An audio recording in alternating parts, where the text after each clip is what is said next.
Buenos días a todos.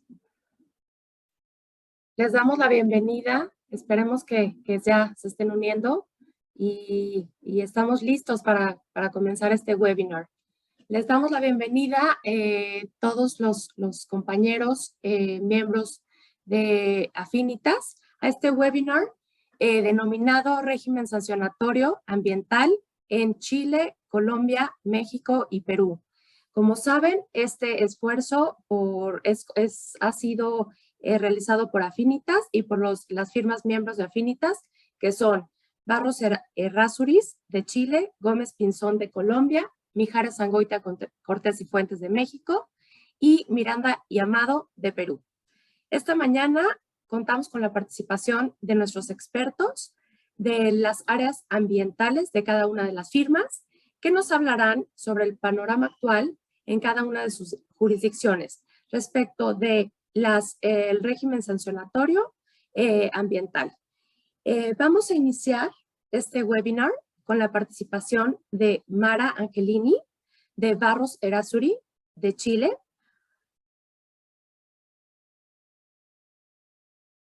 Hola Mara, ¿estás por ahí? Hola, estoy aquí poniendo la cámara. Hola, buenos días. Buenos ¿Cómo días, están Mara. todos? Un poco para Cuéntanos, explicarles cómo... ¿Perdón? Sí, nada, te iba a decir que cuéntanos, por favor, cómo está el panorama en Chile y pues adelante, Mara. Ya, obvio. Un poco para que sepan el contexto de este webinar, vamos a hablar los 4 países, cómo funciona un poco el tema sancionatorio, muy cortito, 5 minutos cada uno, para que sepan que no vamos ahí a extendernos mucho. Va a ser una cosa más bien de brocha gorda para que todos estemos como en la misma página y ahí podamos... que lo más importante es como conversar y que poder contestar las preguntas que ustedes tengan al respecto. Entonces, bueno, en Chile existe una autoridad que sanciona, que se llama la Superintendencia del Medio Ambiente, que fue creada por una ley en el año 2010 y empezó a funcionar un poquito después. La Superintendencia del Medio Ambiente en general fiscaliza todo el cumplimiento de las normas ambientales en Chile, los planes de prevención y descontaminación, requiere información, hace requerimientos de información a titulares de proyectos, también requiere el ingreso a proyectos, por ejemplo, al sistema de evaluación de impacto ambiental para que se puedan evaluar y allí obtener una resolución de calificación ambiental que es la madre en el fondo de las autorizaciones ambientales que permite en general desarrollar proyectos de importancia en Chile, fiscaliza en general el cumplimiento de las normas y en el caso que nos compete impone sanciones. ¿Cómo funciona este procedimiento administrativo sancionador? Primero, es a través de una formulación de cargos en el cual la Superintendencia del Medio Ambiente formula distintos cargos al titular de un proyecto y también existe la posibilidad de imponer medidas previsionales que son medidas cautelares que pueden incluso iniciarse antes de que comience el procedimiento sancionador y estas medidas tienen por fin evitar el daño inminente a la salud o al medio ambiente y son, por ejemplo, la clausura temporal, parcial o total de las instalaciones, la detención del funcionamiento de instalaciones, la suspensión temporal de una resolución de calificación ambiental, que es este permiso como general, y también, por ejemplo, ordenar monitoreos o análisis específicos que son de cargo del infractor. Estas medidas previsionales son de carácter provisorio, duran 30 días, pero se pueden renovar y algunas que son las más importantes como la suspensión del funcionamiento o de la resolución de calificación ambiental tienen que ser aprobadas también por el Tribunal Ambiental, que en Chile existen 3 tribunales ambientales por como macrozonas. Ahora bien, ¿cuál es la respuesta del infractor? Pueden ser 2. Uno puede presentar descargos, es decir, defenderse como si fuera cualquier juicio en el fondo, o también existe la posibilidad en Chile de presentar un programa de cumplimiento. ¿Qué es un programa de cumplimiento? Es un plan de acciones y metas con un plazo específico para poder volver al cumplimiento ambiental. Este programa de cumplimiento entonces se presenta ante la Superintendencia del Medio Ambiente, la que en general hace bastantes observaciones y ahí en el fondo se tiene que hacer un programa refundido, qué sé yo, y finalmente si la Superintendencia lo aprueba, se suspende el procedimiento administrativo sancionador Y cuando se termina el programa de cumplimiento, se termina el procedimiento y no se aplican multas. Las multas en Chile en general son bastante altas. Las infracciones pueden venir como respuesta desde una amonestación a la revocación de la RCA y a la imposición de multas que pueden ser, dependiendo de cómo se catalogan, estas multas pueden ser leves, graves o gravísimas. Las multas leves son de más o menos, la pena son de $800.000, las graves pueden ser de $8.3 millones y las gravísimas de $8.7 millones. Y ante la imposición de estas multas o de cualquier otra resolución de la Superintendencia del Medio Ambiente, puede haber un recurso de reposición ante la misma Superintendencia del Medio Ambiente y después también se pueden interponer recursos de reclamación ante los tribunales ambientales. Eso es un poco más o menos cómo funciona el régimen sancionatorio en Chile. Muchas gracias, Mara. Antes de pasar con Lina Correa del despacho Gómez Pinzón, quiero invitarlos a todos, como bien les decía Mara, esto se trata de que cada país va a hablar del sistema del régimen sancionatorio en sus jurisdicciones y después queremos tener un conversatorio con preguntas y respuestas que vayan ustedes enviando. Entonces, invitamos a todos los participantes a enviar en el chat o en el Q&A, perdón, sus preguntas y respuestas. Ahora damos paso a Lina Correa de Colombia para que nos explique el panorama en su región en Colombia. Lina, buenos días. Hola Paola, muchas gracias. Adelante. Mil gracias. ¿Podemos avanzar la diapositiva? Eso, maravilloso. Vamos a partir de los puntos comunes que tenemos con Chile, que nos explicó Mara, que pareció bastante similar al proceso que tenemos nosotros. Nosotros tenemos un régimen sancionatorio ambiental establecido en la Ley 1333 de 2009, que tiene, digamos, su fundamento en la Constitución Política de Colombia, que busca la prevención del daño, la obligación del Estado de imponer sanciones, de recuperar los daños que se puedan haber generado.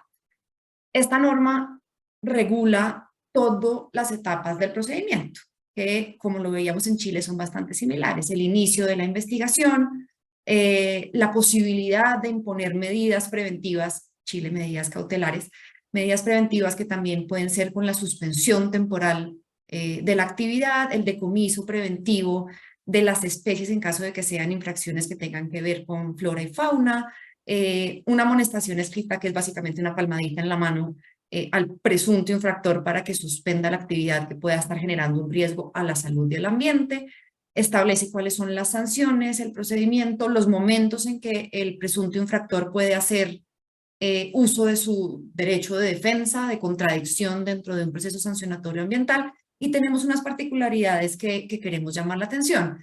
Tenemos la primera es el concepto de infracción, que es pues, toda acción u omisión que represente un incumplimiento de una norma ambiental, de un acto administrativo por parte de las autoridades ambientales, y ya entramos a este tema de las autoridades ambientales, y un tercero, la comisión de un daño al medio ambiente con los mismos elementos constitutivos del daño en el régimen civil, que es el hecho generador, el impacto como tal, el daño, y el nexo causal. A diferencia de lo que pasa en Chile, nosotros tenemos varias autoridades ambientales. Nosotros tenemos una Autoridad Nacional de Licencias Ambientales a nivel nacional que otorga licencias ambientales para proyectos de gran envergadura, de gran impacto, y autoridades regionales que son las corporaciones autónomas regionales, las corporaciones de desarrollo sostenible, las de grandes centros urbanos, lo que implica que tenemos pues, bastantes autoridades y que cada una es competente, digamos, para iniciar estos procesos sancionatorios ambientales. Tenemos además una presunción de culpa y dolo, lo que quiere decir que el infractor tiene la carga de la prueba dentro de este sancionatorio ambiental. Tiene que desvirtuar esa presunción de culpa o dolo. No se trata de un régimen de responsabilidad objetiva, pero sí le corresponde al infractor demostrar que o no hizo la conducta o que la hizo amparado en las normas y permisos ambientales otorgados y que en todo caso no actuó con culpa o dolo. La caducidad de la acción, que es algo también interesante. Son 20 años, hay una discusión si frente a esos 20 años son para que la autoridad inicie como tal el proceso sancionatorio ambiental e imponga la multa o solamente lo inicie. Está, digamos, en discusión permanentemente este tema en Colombia. Y hay un proyecto de ley en este momento, para que lo tengan en cuenta, que va a modificar este procedimiento sancionatorio ambiental, que falta un debate y la conciliación para que quede firme, que nos va a modificar las diferentes etapas del procedimiento y va a aumentar, entre otras cosas, las sanciones. Las sanciones, como pasa en Chile, también son de diferentes tipos. Puede ser la revocatoria del permiso o licencia ambiental, la suspensión permanente de la actividad, y pueden haber multas que en Chile aparentemente son mucho más altas de lo que tenemos nosotros actualmente, porque nuestras multas van máximo, digamos, hasta $1.000.000, $1.200.000, dependiendo de la TRM, como lo calculemos. Sin perjuicio de que el infractor va a tener que tomar todas las medidas necesarias para hacer la recuperación o la restauración del bien o recurso natural afectado. Además, que esos son los temas que queríamos también traer a la colación, es que todo este procedimiento sancionatorio ambiental se aplica sin perjuicio de las acciones que pueda haber en materia civil, de las acciones que pueda haber en materia penal y de la responsabilidad que puede tener la persona jurídica por fuera del régimen sancionatorio ambiental. Para eso me detengo rápidamente. La responsabilidad civil por daño es normal y común y corriente. Sin embargo, hemos tenido algunos pronunciamientos en que están integrando principios ambientales, de derecho ambiental del régimen sancionatorio ambiental a este régimen civil. Tenemos responsabilidad penal por delitos ambientales y consecuencias que puede llegar a tener estos procesos dentro de un régimen de responsabilidad de la persona jurídica. Entonces, simplemente para concluir, 2 segunditos, Paula, es decir, los impactos que tienen los temas ambientales en Colombia ya no tienen repercusión solamente en el régimen sancionatorio ambiental, sino también en las jurisdicciones penales, civiles y ahora consecuencias de las personas jurídicas. Muchas gracias. Muchísimas gracias, Lina. Interesantísimo. Y ahorita que tengamos nuestro debate vamos a poder profundizar. Quiero dar ahora el turno a Gabriel Calvillo de México para que nos explique cuáles han sido los avances y cómo estamos en este tema sancionatorio ambiental. Gabriel, buenos días. Buenos días, Paula. Buenos días a todas y a todos. Bueno, en 5 temas que vamos a tocar muy brevemente, igual que nuestras compañeras. En México, número 1, hablar de las vías legales que permiten imponer sanciones en materia ambiental. Sucede algo muy parecido en varios de los países latinoamericanos.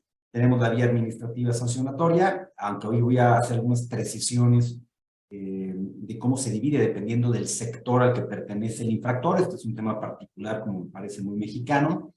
Tenemos la vía penal, por supuesto. También tenemos la posibilidad de promover acciones colectivas con daños punitivos, que ahora voy a explicar. Entonces, tenemos como 3 grandes canales para poder llegar a un mecanismo sancionatorio.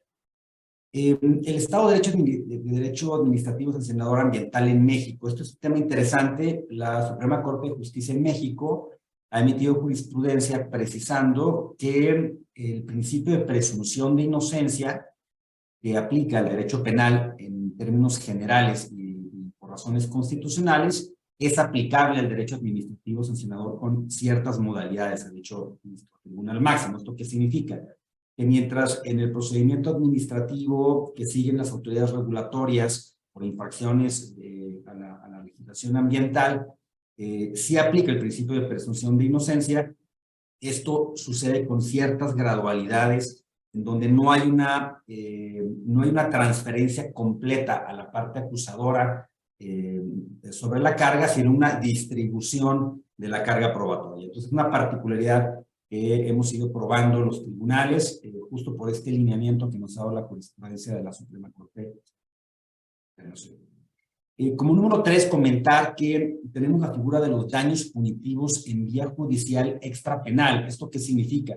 Algunos países como Estados Unidos tienen la figura de los daños punitivos en vía civil, es decir, la posibilidad de que en un proceso judicial, que no administrativo, se pueda imponer una sanción. En el caso mexicano lo tenemos también. Se creó la jurisdicción ambiental especializada, al momento de expedirse en 2013 la Ley Federal de Responsabilidad Ambiental, y esta crea estos órganos jurisdiccionales que conocen de procedimientos de acción colectiva, en donde quien demanda, y puede ser una autoridad como la Procuraduría Federal de Protección al Ambiente, o bien puede ser algún miembro de la comunidad afectada, alguna organización no gubernamental, pueden accionar directamente ante el tribunal, acreditando interés legítimo, y no solamente solicitar la reparación del daño ambiental, sino la imposición de daños punitivos. Y finalmente tenemos la otra vía, que es la vía de imputación de las personas jurídicas. Igual que en muchos países latinoamericanos hemos implementado la reforma de la responsabilidad penal de las personas jurídicas, y siempre es una posibilidad para todo el catálogo de los delitos medioambientales. Dicho esto, las sanciones se vuelven interesantes porque en el día a día las multas por violaciones administrativas, de las cuales conoce la autoridad reguladora PROFEPA, que es la Procuraduría Federal de Protección al Ambiente, están topadas a un monto de $260,000. Entonces es un monto relativamente bajo. No obstante, si el infractor y la actividad generadora de la infracción que produce el daño pertenece al sector hidrocarburos, entonces las multas se vuelven mucho más importantes y suben a prácticamente 39 millones de dólares. Interesante, porque multas parecidas, dependiendo del sector al que pertenece el infractor, pueden tener un diferenciador en términos del monto muy importante. La Ley Federal de Responsabilidad Ambiental, que prevé los daños punitivos, prevé un tope de la multa que puede imponer un juez de jurisdicción ambiental especializada de 3 millones de dólares, y finalmente en la vía de responsabilidad penal de una persona jurídica es el monto más alto que podemos tener, que puede llegar hasta el equivalente a 10.2 años de los ingresos netos de la sociedad responsable de la comisión del delito ambiental y del daño, ¿no? Finalmente, el numeral 5 que ven en pantalla se refiere o plantea la pregunta de cómo es que una empresa en México puede mitigar los riesgos de estos diferentes canales del derecho punitivo ambiental mexicano, y la respuesta ha sido a través de los mecanismos y de los sistemas de compliance en materia ambiental. Tanto el sistema penal como el Código Penal prevén atenuaciones de hasta una cuarta parte de las sanciones para las empresas que han implementado estos mecanismos de planificación. Muchas gracias, Paula. Eso es básicamente. Muchísimas gracias, Gabriel. Ahorita seguiremos comentando. Bueno, ahora damos el micrófono a Alberto Ventura de Perú para que nos platiques, Alberto. Muchas gracias, Paula. Buenos días. Buenos días a todos. Muy interesante lo que he escuchado de mis otros colegas en los otros países. La verdad es que tenemos bastantes cosas en común y hay algunos puntos que sí tenemos algunas variantes. De manera resumida, a ver, en Perú tenemos algo bastante particular. Tenemos nosotros un organismo especializado, independiente, que se encarga de todo lo que es la fiscalización ambiental, ¿no? Este organismo está adscrito al Ministerio del Ambiente, tiene 15 años de creación y 12 años de funcionamiento.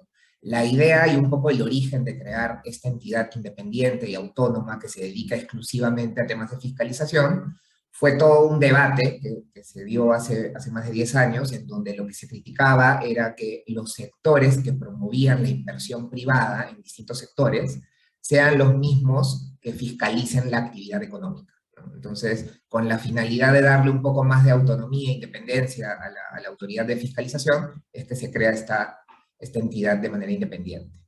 Los sectores que actualmente tiene esta entidad bajo competencia son minería, electricidad, hidrocarburos, industria manufacturera, comercio interno, pesca, agricultura e infraestructura de residuos sólidos. La idea es que a futuro esta autoridad siga asumiendo funciones de otros sectores y pueda centralizar todos los sectores económicos en materia de fiscalización ambiental.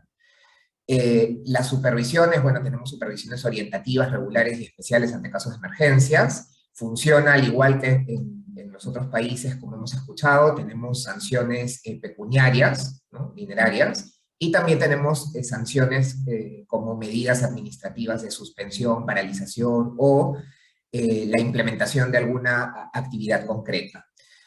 A diferencia de lo que he escuchado en los otros países, la máxima multa que esta entidad puede imponer en los distintos sectores sí llega hasta 15.000 unidades impositivas tributarias, que en el caso de Perú, para hablar en términos universales, llega la multa más grave a ser alrededor de 20 millones de dólares.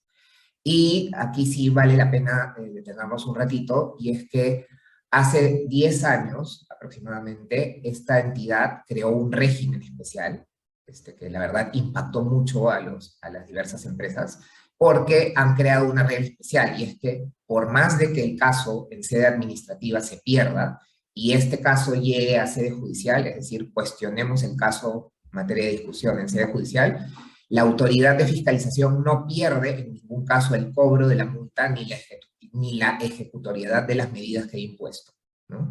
La verdad que esto es bien grave y a veces desincentiva, inclusive en las compañías, el tema de llegar a judicializar los expedientes que se han visto en sede administrativa.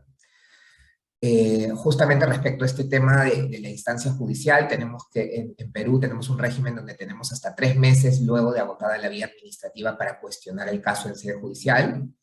Algo que vale la pena resaltar es que lamentablemente hasta ahora no tenemos jueces especializados en materia ambiental que puedan atender los casos de manera integral y de manera eficiente, con lo cual hasta ahorita la ratio llega a ser casi que el 80 o más, ¿no? El 80% o más inclusive de los casos que son judicializados de sede administrativa a sede judicial son perdidos, ¿no? Justamente porque los jueces suelen no revertir las decisiones de estos órganos especializados. Al igual que en los otros países, también tenemos un tema de responsabilidad penal, es decir, algunas infracciones administrativas pueden dar origen a un tema de responsabilidad penal, pero por supuesto ahí el perseguido sí son los funcionarios o representantes de la compañía, ¿no? Y algunos aspectos que a la fecha vienen siendo cuestionados frente al tema de fiscalización ambiental en el país es que se debería de privilegiar un poco más el tema de la subsanación voluntaria para evitar procedimientos administrativos sancionadores y en general la carga inclusive administrativa.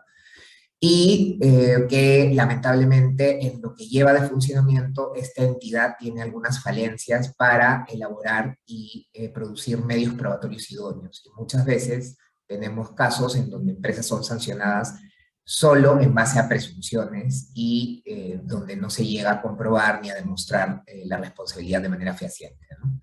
Lamentablemente, este sí es un gran issue, y bueno, esperemos que pueda ser revisado. En términos generales, el régimen que tenemos nosotros es el de responsabilidad administrativa objetiva, con lo cual esto se vuelve mucho más importante.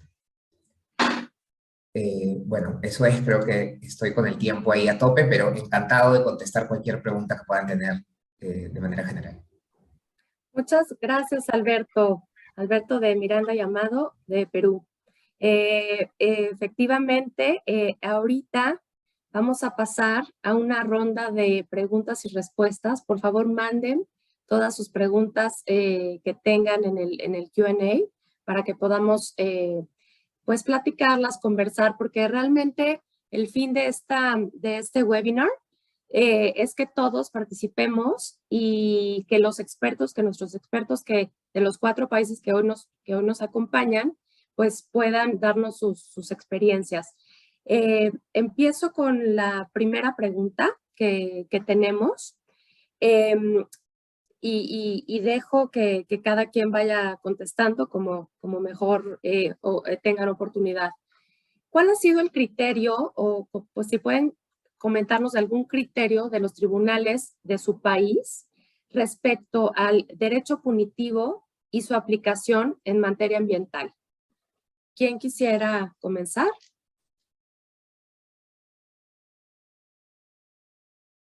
Empiezo yo, así seguimos con el... Con el orden, claro. Gracias, Mara. Miren, en Chile, como les contaba yo, existen los tribunales ambientales, existen estos 3 tribunales ambientales, que hay uno en el norte, uno en el centro y uno en el sur, que también fueron creados al mismo tiempo en el fondo de la Superintendencia del Medio Ambiente, entonces llevan un par de años funcionando obviamente, pero como de criterios, los 3 funcionan independientes, o sea, no hay como solamente un tribunal en el fondo que sea solamente esa jurisprudencia y nada más, o sea, cada tribunal funciona de manera independiente, tienen como sitios web independientes, de hecho, una cosa muy extraña. Así que la verdad es que la jurisprudencia es súper variada, y en Chile funciona caso a caso, no existen precedentes, por ejemplo, como a diferencia como la normativa como en Estados Unidos, por ejemplo, y después del Tribunal Ambiental siempre está la posibilidad también de reclamar ante la Corte Suprema. Entonces, como las etapas del procedimiento son primero Superintendencia del Medio Ambiente, después Tribunal Ambiental y después Corte Suprema. Y la verdad es que cualquier cosa puede pasar, tanto en el Tribunal Ambiental como en la Corte Suprema. Muchas veces se dan vuelta los casos en la Corte Suprema o en el Tribunal Ambiental. Entonces, la verdad es que es súper de caso a caso, y si me preguntaran algo más como en específico, la jurisprudencia relativa a no sé qué, podría hablar alguna cosa más, pero en general es súper variado. Nosotros, digamos, en Colombia Muchas no gracias, tenemos Mara. jueces ambientales como tal.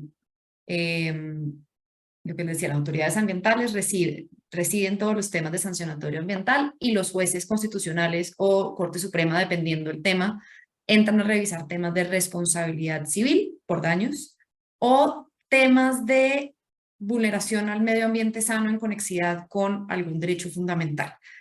Entonces, pues líneas sí tenemos, principios claros, está el principio que contamina paga, el de precaución, el de prevención, pero como tal alguna línea específica frente a temas punitivos en materia ambiental, pues no, en la medida en que no tenemos jueces ambientales aún, está en proceso. Y pasa un poco, creo que como podría llegar a pasar, que nos estaba contando Mara, es, si bien hay líneas de diferentes temas, pues no hay una sola línea, dependerá del juez, dependerá de la corte, la instancia y el tema tratado. Gracias, Lina. Gabriel. Está súper interesante lo que comentan. Fíjense que en México han empezado a salir unos criterios interesantes. Tenemos una sala especializada en materia ambiental y de la regulación, pero conoce únicamente sobre temas de carácter administrativo. Ahí han impulsado algunos criterios y pues los jueces federales que han recibido la jurisdicción ambiental especializada también han producido, digamos, algunas sentencias que han llegado al criterio de la Corte o de los tribunales colegiados. A mí lo que me parece particularmente interesante de cómo conviven o se excluyen las sanciones en el derecho punitivo ambiental. Entonces, el criterio vigente es las sanciones administrativas pueden ser impuestas al mismo tiempo que las sanciones de carácter penal. No se excluyen una a la otra. No obstante, el legislador sí ha establecido que los daños punitivos, es decir, la punición, la pena que se impone por la producción del daño al medio ambiente, no puede convivir simultáneamente con los daños penales en materia ambiental. Es interesante. Y ese mismo lineamiento del legislador ha dicho, si el juez de jurisdicción ambiental especializada impone un daño punitivo y la autoridad administrativa ya impuso una multa administrativa, entonces ambas multas sumadas no pueden superar un tope específico. Se tienen que compensar. Entonces es un mecanismo medio complejo de repente, desde el punto de vista procesal, estar argumentando esto y probar esto a los órganos jurisdiccionales, pero bueno, son los criterios que tenemos actualmente en materia pública. Gracias, Gabriel. Alberto, por favor. Sí, muy interesante lo que escucho. Del lado de Perú, en realidad, yo tendría que precisar dos cosas. En temas de materia civil, por responsabilidad por daños ambientales, nosotros no tenemos tribunales ni jueces especializados en materia ambiental. Sin embargo, para temas de responsabilidad penal, sí tenemos fiscalías especializadas en materia ambiental. Lamentablemente, eso es lo que dice el papel, pero en la práctica, estas fiscalías todavía no han recibido la capacitación suficiente como para poder resolver casos en materia ambiental. Y ahí es donde me tengo que remitir nuevamente a la instancia administrativa, porque nosotros en Perú sí tenemos un gran problema cuando se crea este organismo de evaluación y fiscalización ambiental OEFA, porque al año nomás de entrar en funcionamiento sacaron un precedente de observancia obligatoria que puede resultar de aplicación para diversos sectores. Y este precedente lo que decía, por ejemplo, creo que esto sí lo vamos a compartir con los distintos países. Existe una regulación para supervisar y monitorear el tema de límites máximos permisibles en descargas de agua o de fluente, ¿no? Entonces, este precedente, lo que dice, data del año 2012, lo que dice es que el solo incumplimiento de un LMP, así sea por un margen de 0,01, la sola infracción administrativa acarrea un tema de daño ambiental, por lo menos potencial. Entonces, esto sí nos ha generado, la verdad, un serio problema porque es un criterio, ¿no? Como es de precedente de observancia obligatoria en un tribunal administrativo, es un criterio que en sede penal, por ejemplo, están adoptando muchas fiscalías y ese es el gran problema que tenemos cuando estos casos llegan a estas instancias judiciales, ¿no? Muchísimas gracias, Alberto.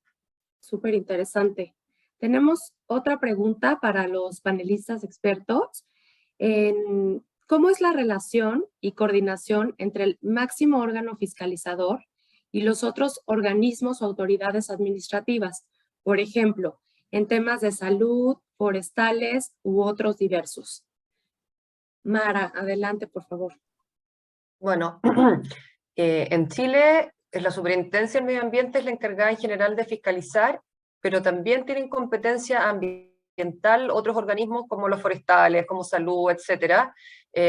Y estos organismos tienen dos posibilidades. Uno, fiscalizar por ellos mismos o notificarle a la Superintendencia del Medio Ambiente para que ella se haga cargo. En caso de que la Superintendencia del Medio Ambiente elija, en el fondo, seguir ellos con la investigación, tiene que inhibirse el organismo sectorial, porque no pueden estar los dos procedimientos al mismo tiempo. Pero sí puede ser que, por ejemplo, la autoridad forestal, ante un incumplimiento de, no sé, corta de bosque nativo, pueda hacer un procedimiento simplemente de ellos, sectorial, y que no se meta la Superintendencia del Medio Ambiente, o pueden avisarle a la Superintendencia del Medio Ambiente y que ellos tomen la investigación de ahí en adelante. Están esas dos posibilidades. Gracias, Mara. Perfecto. Lina, por favor. En la medida en que en Colombia las autoridades ambientales son las fiscalizadoras, pues ellas, digamos, cumplen ambos papeles. En el caso de salud, pues hay comunicación cuando un mismo hecho puede generar impactos en el ambiente y en la salud, y ambas autoridades serían independientes para hacer investigación, así sea el mismo hecho. Pues creo que a diferencia de Chile, nosotros sí podríamos tener varias investigaciones por un mismo hecho por las implicaciones que tienen y los impactos a los diferentes bienes, que son distintos. Las autoridades y todo lo que tenga que ver con lo ambiental se iría a las autoridades ambientales. La autoridad que tenga que ver con la salud podría iniciar sus procesos sancionatorios diferentes por los impactos que pueda tener el mismo hecho sobre la salud, y en principio estarían llamadas dentro del régimen sancionatorio ambiental a colaborar.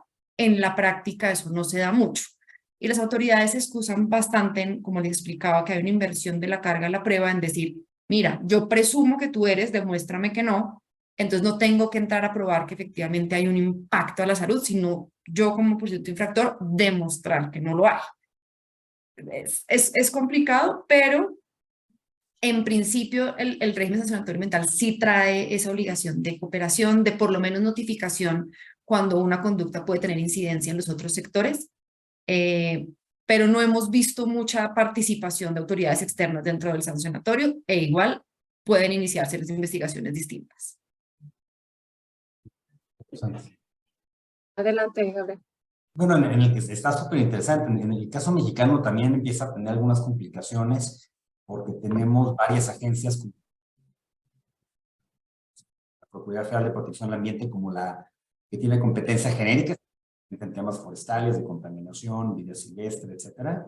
Pero tenemos a la Agencia Nacional Agencia de Seguridad de Energía y Ambiente del sector hidrocarburos, que tiene las mismas facultades, solamente que para infracciones de infractores que operan en el sector hidrocarburos. Adicionalmente está la Comisión Nacional del Agua y tenemos la COFEPRIS, que es la Comisión Federal para la Prevención de Riesgos Sanitarios. Siempre se me complica y paso siempre me ayuda.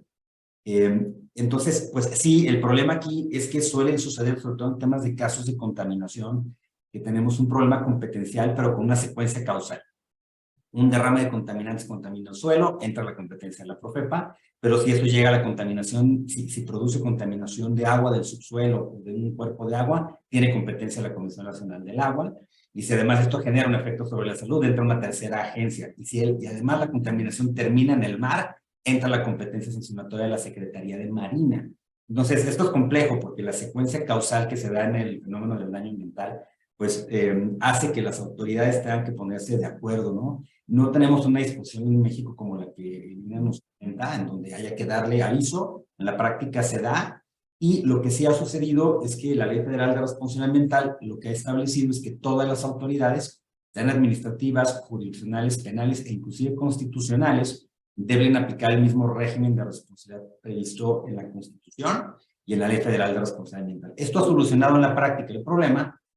Ya tuvimos un caso, un derrame muy grande de una minera en el estado de Sonora, con todos estos efectos causales, y lo que permitió la Ley de Responsabilidad Ambiental es decir, todas las autoridades apliquen el mismo ordenamiento para investigar el daño, pero el conflicto se puede solucionar a través de mecanismos alternativos, y quien resuelva primero en un convenio el conflicto, lo resuelve para los demás. Y ese fue el caso. La Procuraduría Federal de Protección al Ambiente de alguna forma fue el primer respondiente al evento.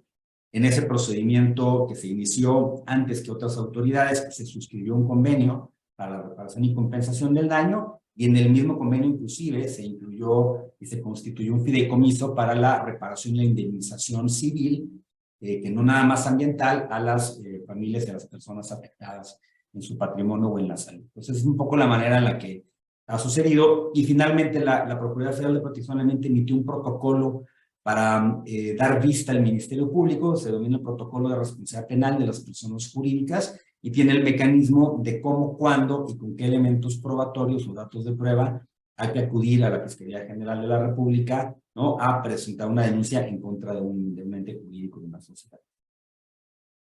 Gracias, Gabriel. Alberto.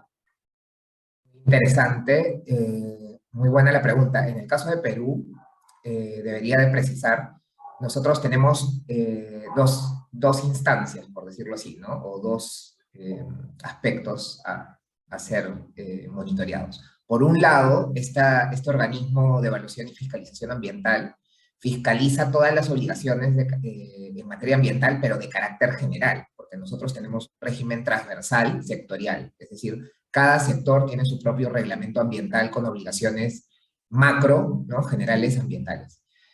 Sin embargo, existen otras normas especiales, como por ejemplo la Ley de Recursos Hídricos, la Ley Forestal, la Ley de Fauna Silvestre, entre otros, y estas obligaciones en materia ambiental, pero ya específicas de otra naturaleza y no de carácter general, sí están bajo competencia de otros órganos fiscalizadores por la misma autoridad reguladora en la materia, ¿no? Entonces, sí podemos llegar a tener casos donde ante un evento en particular tenemos sanciones, ¿no?, y un proceso sancionatorio abierto con esta entidad de fiscalización, y a la par, en paralelo, tenemos también otros procedimientos sancionadores con la Autoridad Nacional del Agua, con el Servicio Forestal y de Fauna Silvestre del país, y así dependiendo de la naturaleza del evento, ¿no? Entonces, esto es bueno, sí, porque tenemos y mantenemos estos órganos especializados en otras materias que pueden ver estrictamente lo suyo. La parte mala es que podemos incurrir en el famoso non bis in idem y ser sancionados tal vez por un mismo hecho más de una vez.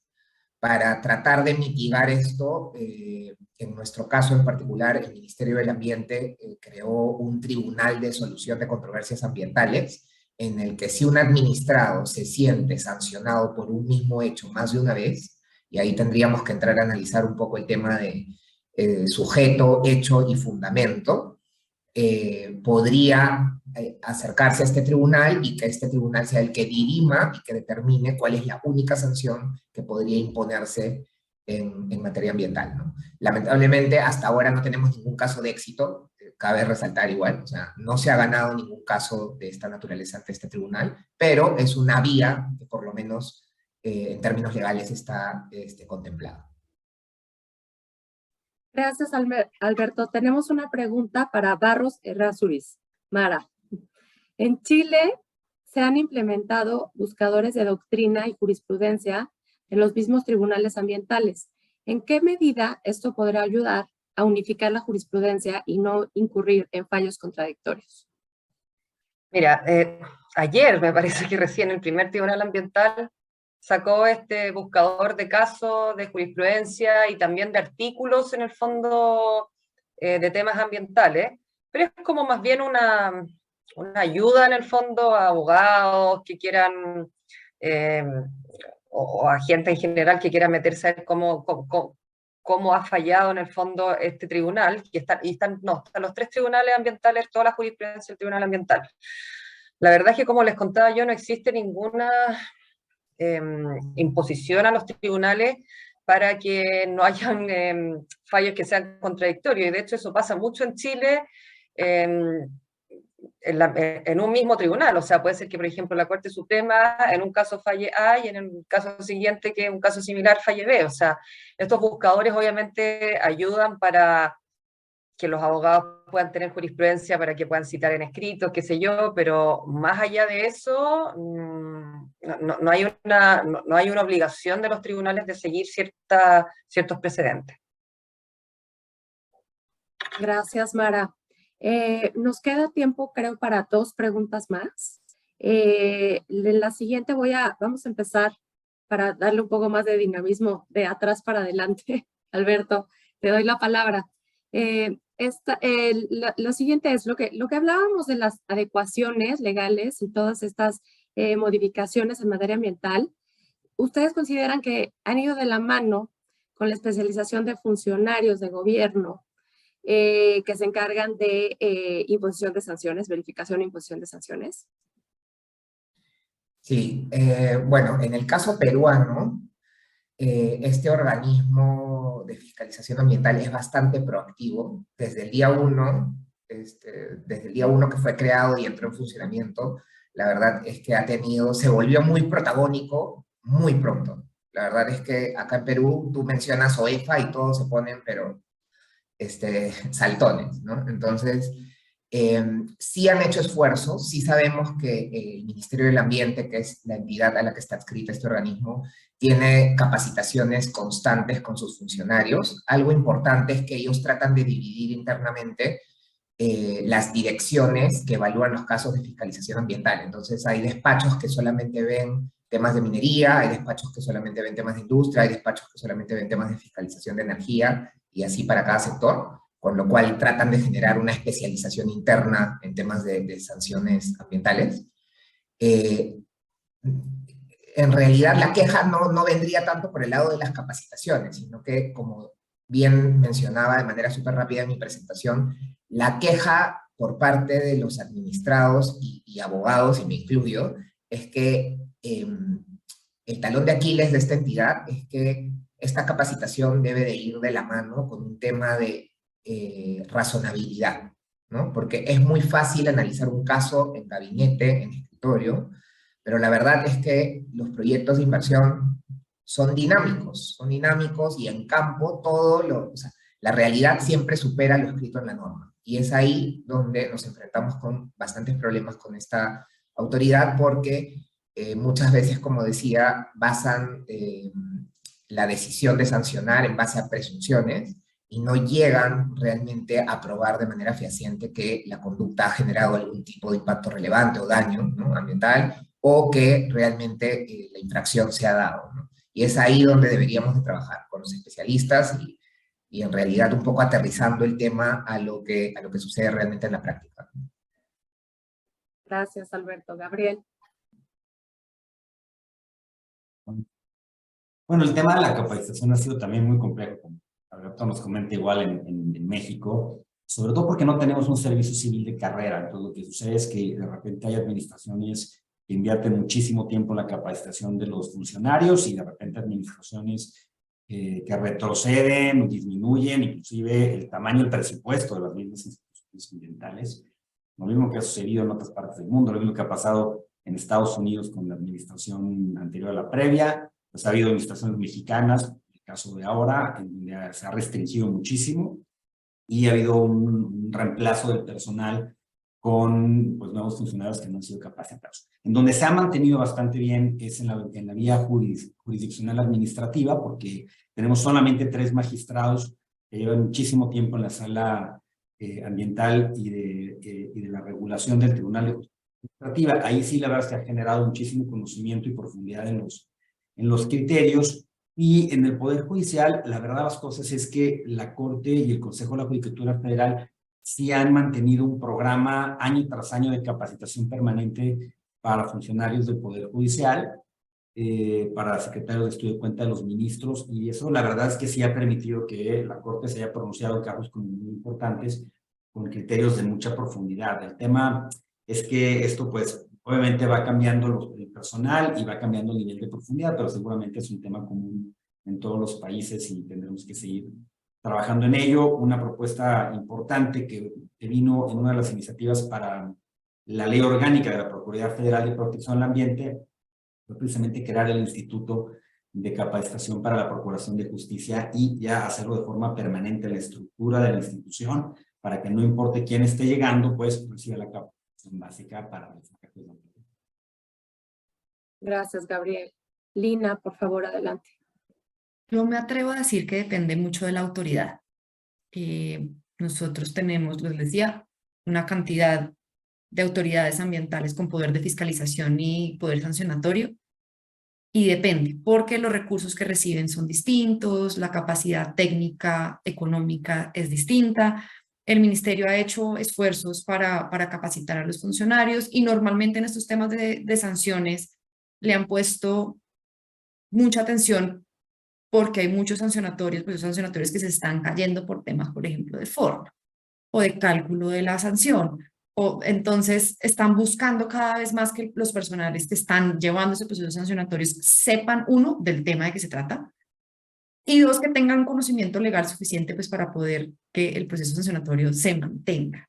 Falta mucho, es muy relacionado con los temas de recursos y capacidades que tienen esas autoridades de poder dar capacitación y formación a sus propios empleados, pero se está haciendo un esfuerzo.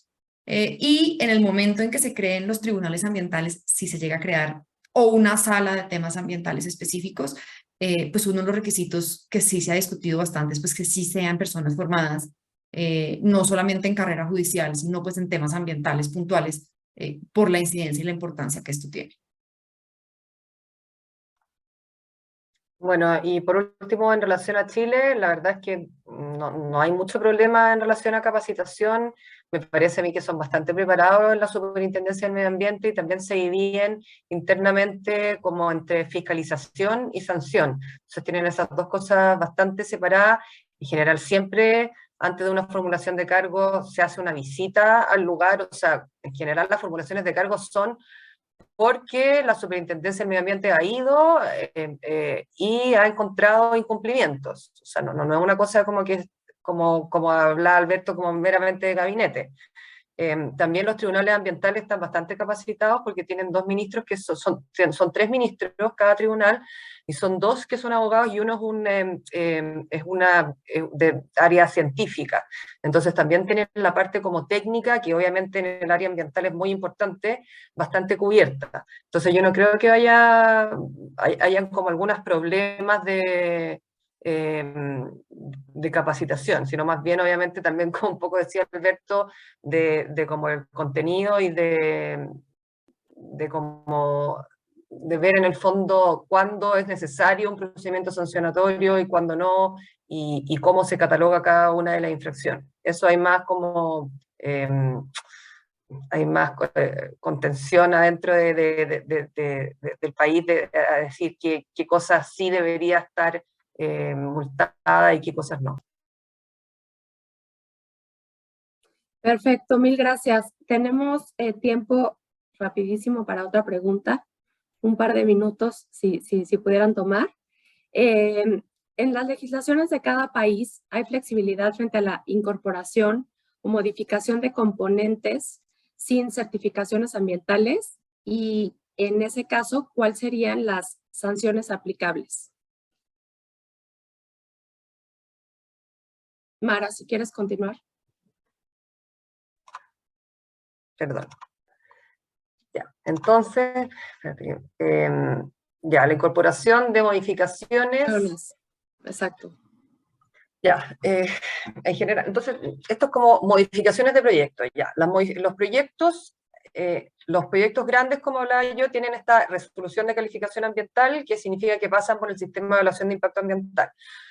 Cuando uno quiere modificar un proyecto, tenga o no resolución de calificación ambiental, la ley es súper clara en decir cuándo esto necesita otra evaluación ambiental o no, cuándo esta modificación se debe evaluar ambientalmente. Y esto es cuando exista un cambio de consideración. Cuando existe un cambio de consideración, en este caso es, uno, cuando la modificación constituye un proyecto por sí solo que tiene que ingresar al sistema de evaluación de impacto ambiental. Por ejemplo, no sé, estamos en una línea de transmisión y vas a hacer una subestación nueva, las subestaciones tienen que ingresar al sistema de evaluación de impacto ambiental, entonces eso por sí solo, esa modificación debería ingresar. También tienen que ingresar, por ejemplo, cuando los impactos evaluados se modifican sustancialmente. Y eso hay que hacer una evaluación en el fondo súper técnica de ver si los impactos realmente crecen o no. Y también cuando cambian las medidas de mitigación, reparación o compensación que estaban planteadas en la resolución de calificación ambiental. O lo último, que es cuando, si es que un proyecto no tiene RCA, si es que tú sumas el proyecto anterior, en el fondo antiguo, que no tiene RCA porque no debía ingresar, con las modificaciones, si las dos juntas hacen necesario ingresar el proyecto, también tienen que ingresar. Esas son las 4 como causales de que se considera un cambio de consideración. Si es que no caes tú en ninguna de estas cosas, puedes hacer tu modificación de proyecto sin necesidad de tener ninguna permisología adicional. ¿Y cómo se puede dirimir esto? Se pueden presentar unas llamadas consultas de pertinencia que se presentan ante el Servicio de Evaluación Ambiental, que es el organismo encargado de evaluar ambientalmente los proyectos, para que ellos digan sí o no si tienen que ingresar al sistema de evaluación de impacto ambiental. Estas consultas de pertinencia son voluntarias, o sea, tú puedes o no presentarlas, pero si no las presentas, en el fondo te arriesgas obviamente a que pueda ser considerada una elusión al sistema de evaluación de impacto ambiental. Generalmente la gente acá sí presenta consultas de pertinencia cuando uno está en el límite o cuando son proyectos muy grandes. Generalmente cuando hay modificaciones sí se presentan consultas de pertinencia como para asegurarse. Perfecto. Lina, adelante. Nosotros dividimos los temas de permiso de trámites ambientales en 2 grupos grandes, que es el de licenciamiento ambiental como tal y los permisos menores. Cualquier cambio de los permisos menores, que son los permisos de captación de agua, de descarga de agua, emisiones, aprovechamiento forestal y demás, requiere modificación cuando voy a hacer cualquier modificación a las características por las que me lo otorgaron. En el régimen de licenciamiento ambiental tenemos algo similar a lo que pasa con Chile, que le escuchábamos a Mara hace un momento, y depende de lo que vayas a hacer.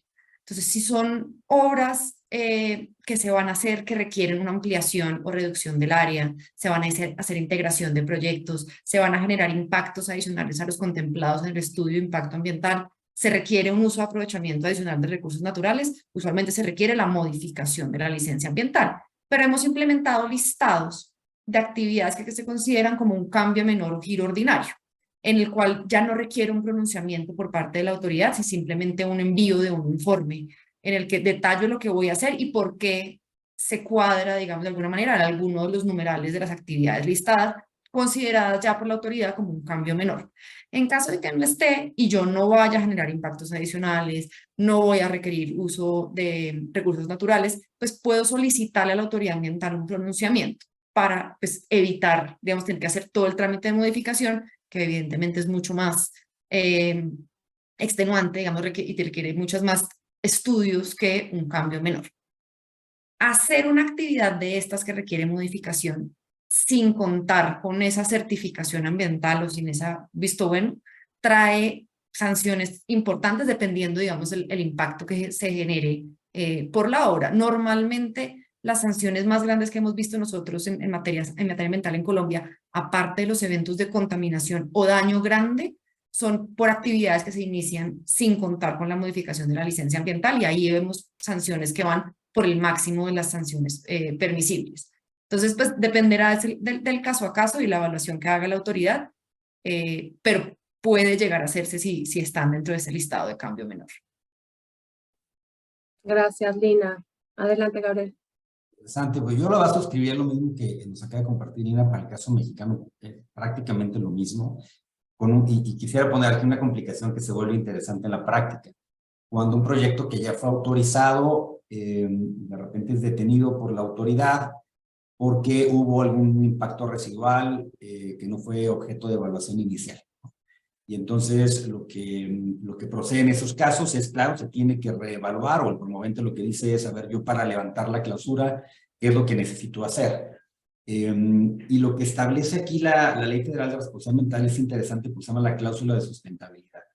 ¿Y esto qué significa? A ver, el proyecto sí puede continuar, lo autorizado queda suspendido, sobre todo la parte que está asociada a los impactos ambientales que no fueron evaluados inicialmente, pero no puede continuar en esta parte que generó los impactos residuales. Entonces, lo que tiene que suceder es, número uno, se tiene que presentar una manifestación de impacto ambiental en donde se precisen estos daños ambientales ocasionados fuera de la evaluación inicial y su relación con los daños, con las actividades nuevas que se van a llevar a cabo, si es que quiere haber una ampliación, e inclusive con las que ya se han llevado a cabo, y entonces aplica una cláusula de sustentabilidad. En estos casos la ley sí es muy estricta en decir, solamente se podrá autorizar las nuevas obras, las nuevas actividades, siempre y cuando en su conjunto los efectos ambientales residuales no evaluados inicialmente y las actividades futuras que se quieren evaluar en su conjunto resulten, por supuesto, legales, es decir, que no transgredan ninguna norma oficial, ningún parámetro, ni ninguna declaratoria de entrada protegida, pero aquí es donde entra la cláusula de sustentabilidad y dice, ok, adicionalmente tendrá que evaluarse la sustentabilidad del proyecto en su conjunto, lo ya hecho, lo futuro y los impactos ambientales residuales. Y este es un tema que nos ha causado curiosidad en México, porque la pregunta del millón aquí es, ¿y qué proyecto es sustentable? ¿No?